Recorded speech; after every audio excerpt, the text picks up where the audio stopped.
Itago mo na lang ako sa pangalang Lira, 27 years old, taga Cavite. Hindi ko alam kung saan ako magsisimula, pero isang bagay lang ang malinaw ngayon. Gusto ko nang huminga. 6 na taon na ang nakalipas nang makilala ko si Kuya Mike. 39 years old ngayon. Nakilala ko siya nung 21 pa lang ako fresh graduate, idealistic at sabik sa pagmamahal. Siya naman kakahiwalay lang sa asawa, may 2 anak, 10 at 16 years old na ngayon.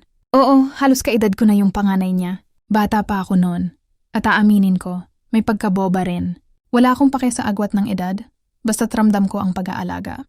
Siya yung tipo ng lalaking akala mo matured, laging may payo, laging may baon na lalim sa bawat salita. Pero ang totoo, marunong lang siyang magpakita ng version ng sarili niya na gusto mong makita. At sa edad kong yun, madali akong nahulog. Simula pa lang may red flags na. Pero pinili kong ipikit ang mata. Ang galing niyang magpanggap parang may sarili.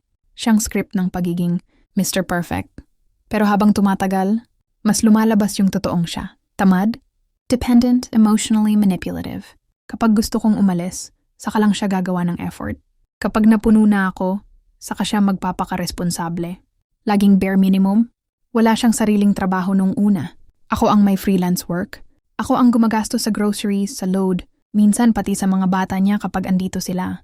Pero dahil mahal ko siya, akala ko noon, tiniis ko. Kasi nga daw, lahat ng relasyon may sakripisyo.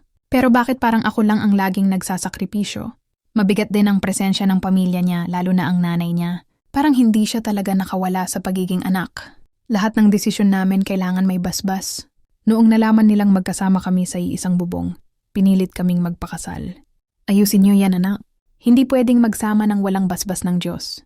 Ayon kinasal kami. Hindi dahil ready kami, kundi dahil nahiya ako at pinilit ako. Parang sinakal ako ng tamang pananampalataya nila. Ngayon, nararamdaman ko na yung sinasabi nilang quarter-life crisis, pero mas malala.